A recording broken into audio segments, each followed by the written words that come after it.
महाकालेश्वर मंदिर प्रबंध समिति की बैठक प्रबंध समिति के अध्यक्ष कलेक्टर आशीष सिंह की अध्यक्षता में मेला कार्यालय में आयोजित की गई। बैठक में निर्णय लिया गया कि भस्म आरती में दर्शनार्थियों की प्रवेश व्यवस्था आगामी 15 मार्च से प्रारंभ की जाए। वर्तमान में कोरोना संक्रमण के कारण प्रवेश बंद है। ये व्यवस्था 15 मार्च से पूर्व की तरह पूर्ण क्षमता के साथ प्रारंभ होगी।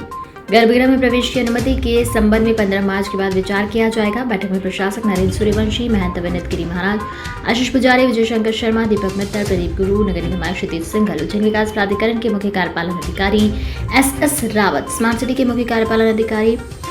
जितेंद्र सिंह चौहान मौजूद थे। बैठक में कई निर्णय लिए गए, जिनमें सामान्य दर्शन के लिए ऑनलाइन बुकिंग व्यवस्था को निरंतर करने का निर्णय लिया गया तथा मंदिर परिसर में वर्तमान में संचालित तत्काल निःशुल्क दर्शन बुकिंग व्यवस्था को 8 कियोस्क का व्यापक प्रचार प्रसार और इसका विस्तार करने के निर्देश दिए गए।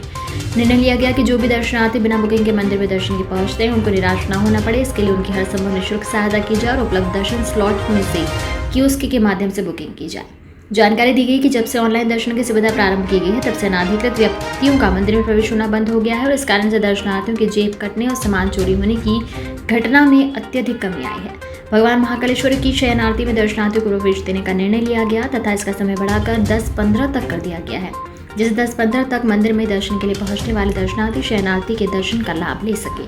बैठक में महाकाल मंदिर प्रबंध समिति द्वारा संचालित गौशाला का संचालन कार्य महानिर्वाणी अखाड़े के महंत विनीत गिरी को सौंपने का निर्णय लिया गया। महाकालेश्वर मंदिर में विदेशी मुद्रा में प्राप्त होने वाले दान को जमा कराने के लिए शासन द्वारा निर्धारित फॉरेन करेंसी अकाउंट खोलने का निर्णय लिया गया। बैठक में महाकालेश्वर मंदिर में किए जा रहे विकास कार्यों के तहत सड़क चौड़ीकरण के लिए आवश्यक भूमि अधिग्रहण की आवश्यकता और प्रक्रिया को स्वीकृति प्रदान की गई। इसमें महाकाल मंदिर चौराहा का चौड़ीकरण, बड़ा गणपति मंदिर की गलियों का चौड़ीकरण, चारधाम पार्किंग से नरसिंह घाट तक की सड़क का चौड़ीकरण और उर्दू स्कूल की गली में माता सेवा न्यास की सड़क का चौड़ीकरण शामिल है। बैठक में भगवान महाकालेश्वर को चढ़ाए जाने वाली पगड़ी के संबंध में विचार विमर्श किया गया तथा निर्णय लिया गया कि उच्चतम न्यायालय के दिशा निर्देशों के तारतम्य में केवल परंपरागत पगड़ी ही भगवान को चढ़ाई जाएगी। हरिओम जल चढ़ाने के संबंध में श्रद्धालु महिलाओं के आग्रह पर विचार किया गया। इस संबंध में अंतिम निर्णय महाशिवरात्रि के बाद लिया जाएगा। रखे गए थे उसमें भस्म आरती को प्रारंभ करने को लेके और गर्भगृह में प्रवेश प्रारंभ करने को लेके एक विषय था, जिस संबंध में प्रबंध समिति ने सर्वसम्मति से निर्णय लिया है कि इस व्यवस्था को महाशिवरात्रि के तत्काल बाद जो है वो चालू करना चाहिए और जो भी महाशिवरात्रि के बाद वाला सोमवार पड़ेगा या उसके 7-8 दिनों के अंदर हम लोग भस्म आरती भी प्रारंभ करेंगे और जब भस्म आरती प्रारंभ होगी तो पूरी कैपेसिटी के साथ में चलेगी और गर्भगृह में जो प्रवेश जो पहले चलता था कोरोना से पहले उसको भी प्रारंभ कर दिया जाएगा। लेकिन एक जो मंदिर के समय रहता था, टाइमिंग रहती थी, खासतौर पर रात में, अभी तक हम लोग केवल 9:45 बजे तक प्रवेश दे रहे थे, तो शयन आरती कहीं न कहीं जो है वो जो श्रद्धालु हैं उनके लिए प्रतिबंधित थी, उसको हम आज से ही चालू कर देंगे। शयन आरती में लोग भाग ले सकते हैं, उसको देख सकते हैं और इसी हिसाब से जो उसका समय है जो 9:45 तक होता था उसको हम लोग 10:15 तक आगे बढ़ा देंगे। देखिए अभी गर्भगृह में प्रवेश प्रतिबंधित रहेगा पूर्व की तरह। महाशिवरात्रि के बाद इस पे हम लोग निश्चित रूप से निर्णय करेंगे और महाशिवरात्रि के तत्काल बाद इसको चालू किया जाएगा। महाकाल मंदिर के आसपास जमीन चौड़ीकरण को लेकर जी हाँ, आज लगभग जो महाकाल मंदिर के आसपास की 4-5 रोड्स हैं उनके चौड़ीकरण को लेकर जो माननीय मुख्यमंत्री जी के द्वारा सहमति दी जा चुकी है, वही प्रस्ताव आज रखे गए थे, जिसमें महाकाल मंदिर से लेकर जो सामने का चौराहा है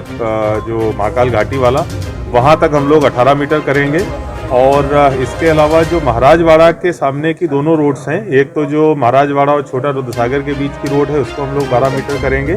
और महाराजवाड़ा और मंदिर के बीच के जो मकान हैं और कुछ 1-2 होटल्स हैं उनको हटाने का काम किया जाएगा, जिससे महाराजवाड़ा और महाकाल मंदिर दोनों एक ही परिसर में हो सके, परिसर का पूरा विस्तार महाराजवाड़ा तक हो सके। सर, महाकाल मंदिर के सामने एक बड़े भाग का भूअर्जन होना है, ऐसे में अभी जो पता पड़ा है उसमें सिंहस्थ क्षेत्र में आ रहा है, तो क्या जो भूअर्जन होना है और जो मुआवजा देना है, अब वो जो बिल्डिंगें बन गई उस हिसाब से मुआवजा दिया जाएगा या सिर्फ खाली जो जमीन बची उसका मुआवजा दिया जाएगा? नहीं, देखिए जो महाकाल मंदिर के सामने का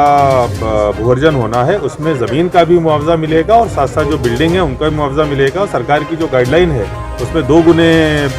दाम जो है मिलते हैं, उसी आधार पर उनको कीमत का भुगतान किया। लेकिन सर वो तो सिंहस्थ क्षेत्र में आ रही है क्योंकि वो पूरा अवैध ही है वो निर्माण। देखिए सिंहस्थ क्षेत्र में भले ही शामिल हो, लेकिन सिंहस्थ क्षेत्र में भी प्राइवेट ज़मीनें हो सकती हैं, कोई ज़रूरी नहीं है कि सिंहस्थ क्षेत्र की सभी ज़मीनें सरकारी हों। अगर प्राइवेट ज़मीन हम लोग ले रहे हैं तो उनके भूअर्जन में दुगना पैसा उनको मिलेगा और जो बिल्डिंग बनी हुई है उसका भी पैसा उनको सर दानदाताओं के लिए विदेश जो दानदाता आते हैं उनके लिए भी एक अकाउंट बनाया है। जी हाँ, जो फॉरेन करेंसी अकाउंट एक हम लोग खोल रहे हैं, क्योंकि जनरली ये देखा जाता है कि अगर विदेशी लोगों के द्वारा कुछ चेक दिया जाता है तो उस चेक को एनकैश कराने में इतना पैसा लग जाता है कि जितने का वो चेक भी नहीं होता है। तो हम लोग एक नया फॉरेन करेंसी अकाउंट खोलेंगे जिसमें कि उन सब सारे चेक्स को जमा किया जा सके, और इसके साथ साथ अगर विदेशों से कोई हमको दान भी देना चाहता है